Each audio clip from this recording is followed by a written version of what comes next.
The late afternoon sun was burning down on Ouagadougou. The capital city moved in its usual rhythm, yellow taxis honking, children darting between stalls, and hawkers pushing their way through congested traffic, holding out sachets of water, groundnuts, and oranges. Inside a black SUV, Captain Ibrahim Traoré sat silently, staring out of the tinted window. The streets of his homeland, Burkina Faso, were more than roads to him, they were reminders of his responsibility. Every pothole, every struggling vendor, every tired mother walking with a baby strapped to her back, he carried them all in his heart. As the convoy slowed near a traffic light, his eyes rested on a young man weaving between cars. He wore a faded shirt and carried a basin filled with sachet water. His movements were quick, his voice low but persistent. Low.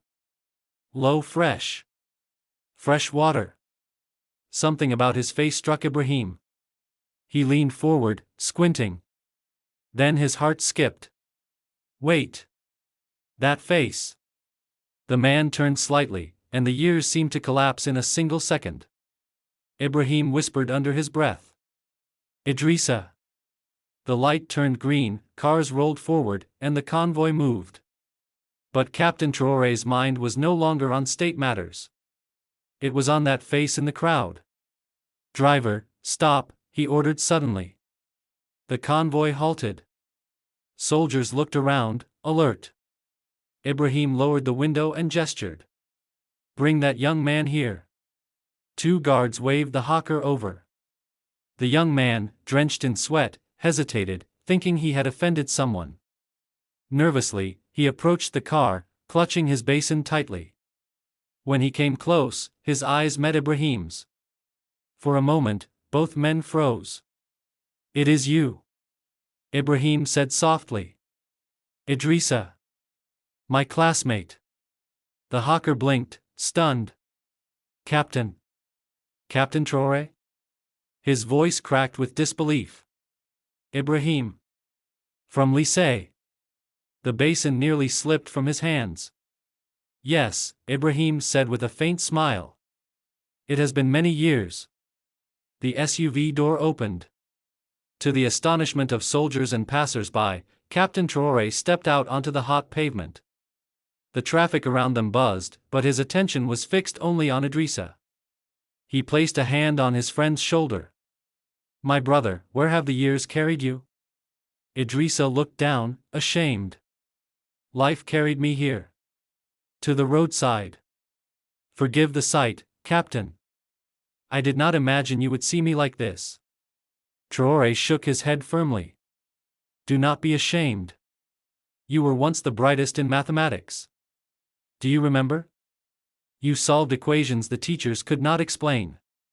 A faint smile touched Idrissa's lips. And you borrowed my notes, every week. You promised me you would become something great. And here we are, Ibrahim said, his voice heavy.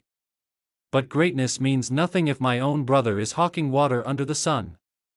The crowd around them had begun to notice. Murmurs rose, the captain knows him. They were classmates.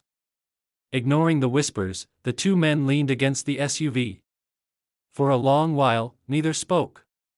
The silence itself was loud, filled with unspoken memories of chalkboards, shared meals, laughter under mango trees, and dreams of a future they once believed would carry them both to success. Finally, Idrissa broke the silence. His words were quiet, but carried the weight of many hidden years. Life does not treat us equally, Ibrahim. Some climb mountains, others carry them. Captain Traoré's chest tightened. He looked around at the bustling street, hundreds of young men just like Idrissa, hustling under the harsh sun, chasing survival instead of dreams. His thoughts spiraled. What kind of leader am I if my own classmates are suffering? How many Idrissas are hidden in this nation? How many young men with sharp minds now drown in poverty? He remembered late nights in the barracks, swearing to himself that leadership was not about titles or uniforms, but about giving people a chance to live with dignity. And here, standing before him, was a living reminder of that promise. Turning back to Idrissa, his voice was almost a whisper. My brother, forgive me. Forgive us all. A nation that lets its brightest suns hawk on the streets has failed them. I carry that failure on my shoulders today. Idrissa shook his head. You owe me nothing, Ibrahim. You have carried the weight of a country. I carry only this basin. But Traoré stepped closer, gripping both of Idrissa's hands. No. I cannot walk away. Not today. Tell me, what do you need? School? Business? Tell me, and I will make it happen. Tears welled in Idrissa's eyes. For a moment, the hawker and the captain were no longer leader and citizen, but two young boys again, sharing bread after class. I do not need riches, Idrissa said finally. Only a chance. A chance to stand tall again. Traoré nodded. Then you shall have it. By God, you shall have it. The soldiers nearby watched silently, some blinking back emotion. The crowd too grew quiet, as though witnessing not just a reunion but a symbol, the leader and the ordinary man, meeting as equals.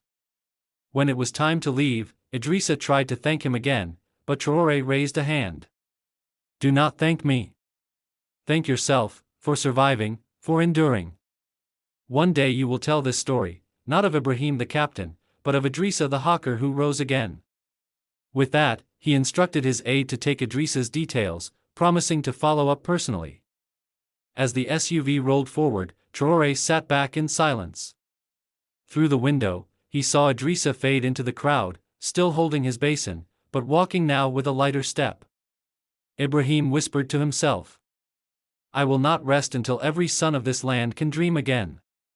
Burkina Faso must become a place where no one hawks their future on the streets.